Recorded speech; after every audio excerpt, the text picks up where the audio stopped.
What's our thumbnail? Are we just doing? Oh my god. Or I guess they're kind of like twisty horns. So Okay.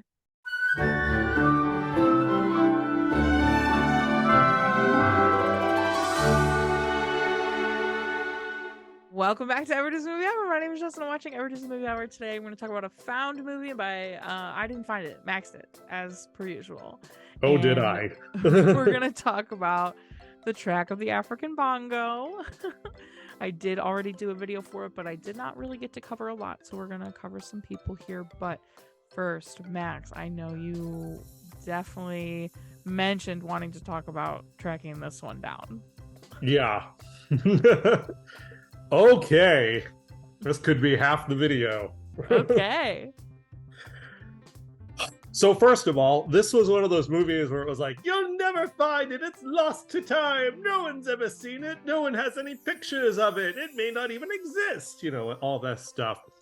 So through my deep dive searches, I found someone on eBay who had sold a VHS of just like a bunch of random stuff from TV. I think like from late night Disney Channel or something. Mm. And they had already sold the VHS, and I messaged them and I said, hey, this is a long shot, but you sold this VHS. Is there any way you have a backup copy of it? And this guy was like, actually, I do have a backup copy of it, and I will send you a digital backup of it. However, I'm very busy right now. I'm in school. And I'm like, cool, get back to you later. So I checked in with him every few months, and keep in mind, he's the one who volunteered that he was going to share this with me, right? And every time he's like, yes, I have that, but it would take a lot of work to find it, and I'm in school. And this was for like a year, like maybe more than a year. He kept saying this, right? Finally, there was another movie. I'm not going to say which one, but there was another movie I was trying to find, and I had emailed every single person on IMDb who had their email available involved with this movie. And of all people, the director, who was a very old man, got back to me and was like, I have this movie. In fact, I have my own personal copy of it. And if you promise to send it back to me, you can borrow it from me. And I'm like, yes. And I literally got a package that was like, from Hollywood, California. And so that's how I got my hands on that movie. And because I got my hands on that movie, I got in touch with another guy who was a Disney collector, who also remained anonymous because I think he would like to. And I was like, I got this. What do you got? And he's like, oh, you just opened the key to the vault. I got everything. And I got a whole bunch of stuff, including this movie that I truly was starting to give up on. And here we are. Wow. I'm so grateful for you. Thank you. What a story. Guys, round of applause for Max, please. Round of applause. Shout out to everyone that's out there collecting old obscure Disney movies. That's a beautiful network of people that are sharing and all that kind of stuff. It always moves me when everyone's in it together, wanting to collect these things and watch these things and capture these things. The people I've had send me movies from England, Max, who's always on the hunt and like contacting people via emails on IMDb, getting packages from Hollywood. It's so crazy. And then like getting a really obscure movie from someone so he can barter with someone else who has really obscure movies. Like, it's just so amazing. So I'm very grateful. Thank you. There's a second reason I wanted to cover this, and that's because I used to work with bongos. Oh my god, I love that. At a zoo? It's not a zoo, as the commercials used to say. It was actually Kilimanjaro Safaris, 2010 to 2013 at Disney's Animal Kingdom. And first of all, I grew up going to Roger Williams Park Zoo, which at that time had some bongos, and I just loved them because they're just cute. They got big old doe eyes, big old ears, twisty horns, and they're just cool looking, and they're called bongos. So I always like seeing the bongos. But I really love the ones at my safari because, first of all, yes, they are the ghosts of the forest. They are a little bit shy, but that just translated to me that they didn't stand in front of the truck, which was always good because it was always a pain when we had something blocking the truck, because then we'd have to radio in and, you know, wait for them to move. And if they didn't move after like 40 minutes, when everyone was getting frustrated, then like animal programs had to basically come out and be like, you guys want a treat? And then, you know, offer them like a leaf, and then they take 2 steps and then you could drive. So that was good. But the other great thing about them is that they were always, even though they stayed off the road, they were never completely out of sight. So whenever I pointed out the bongos, they were only ever like just obscured enough that people like felt like it was a bit of an accomplishment to like spot them. Like, where are they? Oh, there they are. Like, that was about as hidden as they were. Mm-hmm. They were like always within sight, but always like just a little bit hidden, that it was like just a little bit of a treat. And you got kind of an idea of like how much they hid in the wild.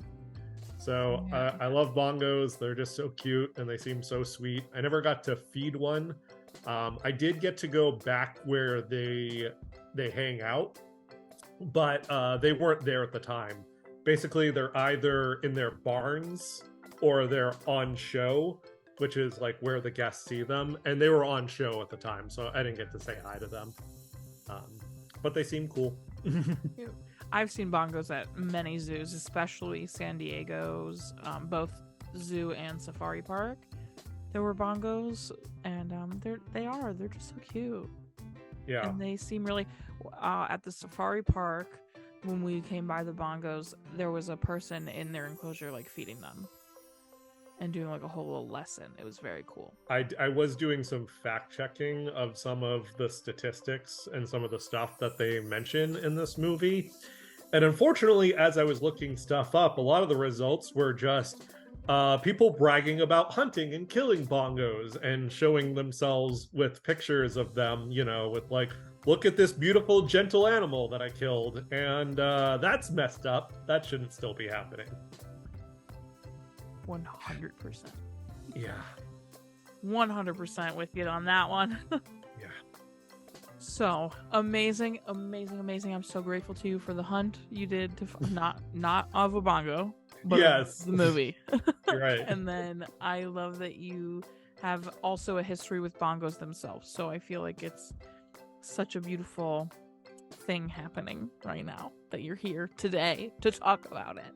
Yes, a movie that I've watched twice now, because when I found it, I was like, well, I found it, I gotta watch it. And then it turns out that we were covering it, so I was like, I gotta watch it again to remember everything. So. Yeah, absolutely. Okay, so Triumph of African Bongo. The only information I was able to give last time was that it was directed by Frank Zuniga, however he pronounces it, and that I had put some stars, but they weren't actually even the actual like stars of the film. So we didn't know cinematographer at the time, but we obviously now know that it's Dick Thomsett. It was edited by Norman Palmer and Toby Brown. The music was by Robert F. Brunner. It's written by Harold Swanton. Harold? Who am I? Harold Swanton. And I would say now the stars would be the 2 narrators, which are Jack Spiers and Michael Jackson, and then the Michael Jackson, and then Johnny Ngaya as Kamau. I'm forgetting how to pronounce his name. The kid. Right. The kid. You're like, right. This did originally come out in June of 2018. And the film came out in 1977. Wait, so, this came out in your video. My video for it came out in June of 2018. Okay. The original video, which is linked below. Okay. Yes. If you want to get no information at all, watch the other video. Yeah. Talk about how you feel. You have the history with the bongos. You have a history with the film. Why don't you take it away? Okay. So when I was trying to find this, it seems like from what I found, the vibe that I got of the information out there was they weren't really sure if they were going to do this like true life adventure style, like just do it like documentary style with narration, or have a narrative. And it seems like they didn't really go with either. It seems like one supplemented the other. If I had to guess, they tried to do it documentary style, and then they were probably like, dang, these things are hard to find. And then they probably, I'm guessing they ended up filming a lot of it like on a wildlife reserve, where the movie ends. And then they filled in the narrative with the kid and his uncle. Now, on the one hand, I feel like this is the film's weakness, but also its strength, because I have a lot to say about the relation between like the uncle, his nephew, the hunters, and then you've got like the folks that are running the reserve. They're capturing for the reserve. Oh my god, I don't I've got a lot to say, so you get the ball rolling and I'll jump in, as I've already talked way too much. I definitely have it was definitely touching on this whole race and classism thing coming into play with the uncle and the kid whose culture has been hunting on the land for over 1,000 years, and then all these people come in and say it's now illegal to hunt on this land unless you have a license, and just all this classism coming into, and the only way to get a license is to spend this certain amount of money, and it's really expensive, versus like the whole way they were going with it's wrong to kill the bongos entirely, and like versus the uncles doing it to survive, and like all this kind of stuff. That's the thing. Like the uncle like gives like that whole speech where he's like, listen, like it's colonialism. They come in, they tell us we can't do this, we've always done this. And then the nephew is like, but like we're just selling like these pelts, it's not to survive like the old days.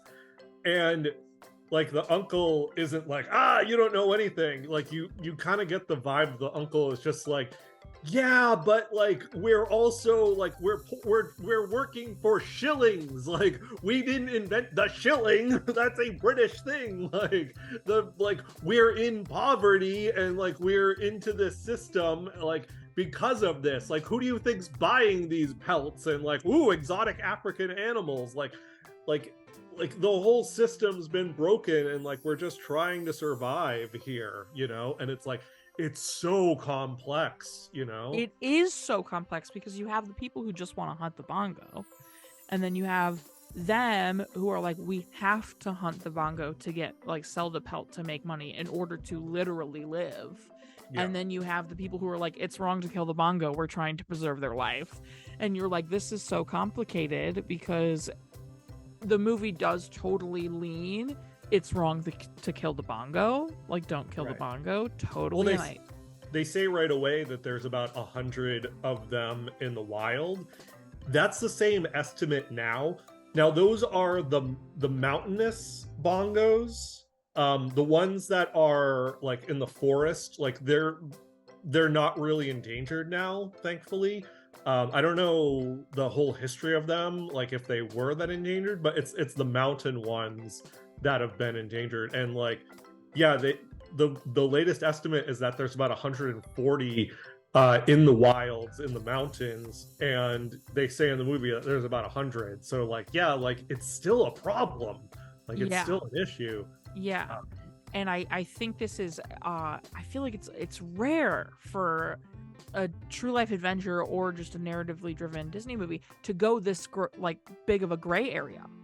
Yeah, of exactly. Like it's not black and white. Like it isn't like it is wrong to kill the bongo or it is like, you know, right to kill the bongo or whatever. Like, yeah, to have the area of like this is how they have to live, and it's how they have been living for 1,000 years. Like, it was very interesting.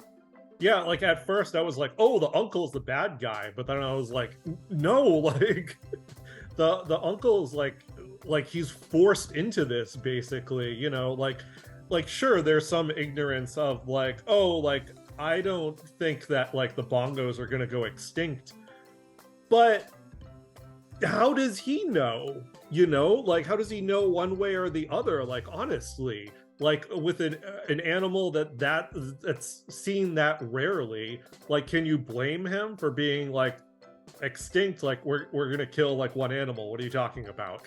Like, Yeah. you know? Yeah. Go ahead. Your turn. It's just all like you're totally right. There's so much and it's complicated. Yeah, I mean, like, you know, skipping ahead to like, don't be blank about it. Like, it's either like colonialism or like the white hunters that are just like trophy hunters, you know? Right, exactly. Like, they're like the ones that are just like totally in the wrong. Right. And that's what's so like interesting about the film is you have the ones that are like, okay, these people are totally like the people that you're like, yo, get out of here. You can't even be at the table. Like, you're just killing to have a cool trophy. Like, get out of here. But then I will say though, I'm realizing like most people watching this like aren't gonna bother watching the movie. It's on YouTube now. We're making it sound really, really interesting. Oh, there are some interesting concepts here, and there are some great bits of dialogue. This one's kind of a slog. I've watched it twice now. 100%. It's boring. It's slow. It's not the most entertaining movie by any means. But the concept of him and his uncle and like him falling in love with bongos and not wanting to kill them is interesting. Like this whole concept. Otherwise the movie's garbage. Like yeah, I mean you really see this kid like go through it. Like you really get that he has like a good heart and he's really torn between these things. And like they don't make it like a white savior movie either. No, like they do a pretty good job of like it's not like the people from the reserve come in, they're like, let me teach you about endangered species, you know? Like he really realizes all of this on his own. Yeah. Like just given the information and just basically following his heart. Yeah. You know? I also loved, like, as part of that whole narrative, that he was the one so in tune with the bongos. Like, he was the one that was always able to find them and everything. I loved that. I thought that was a really nice touch. I have here, I felt bad for his struggle of wanting to do what his uncle wants and to help provide for his family. And get a bicycle because he's and still a kid. Yeah, you know? Right, of course. But then also, like, knowing and feeling that connection to the bongos and not wanting to hurt them. You know, I feel like they did a good job with that struggle. Like, the movie itself, but following the kid, pretty good.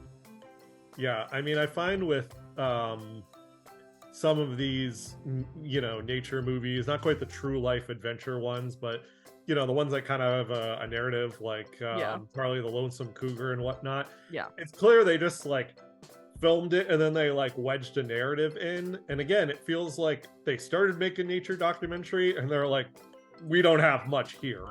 And then they came up with this narrative. And unfortunately, even though it's a very interesting narrative and very complex, it doesn't fit well with the other part of the movie that they already made, because again it just feels like there was no plan. Yeah, absolutely. I don't have anything to add to that because I agree completely. Yeah, thankfully these days with the Disney nature stuff, you'll get like the main feature and you'll basically get like the best shots and you'll get stuff where like they give names to the animals and stuff like that. But then you also have like the behind the scenes stuff. Like I watched the one about snow leopards recently, and it's fascinating. It's like how hard it is to just like get to a location and how hard it was to get those shots and all that stuff. Yeah. And I so wish we had that for these older films where like there's less information, less resources, less technology. Like, holy moly, like I wish we had behind the scenes for that. That would be great. That would probably be better than most of these features, you know? Yeah. Well, I remember thinking that when I was watching the one all about the bugs. I think it was the Living Desert True Life Adventure. Yeah. Where they have all the bug shots and stuff. Yeah. And I was like, what? How did they do this? Yeah. Like, but also how? Right. So right. I'm totally...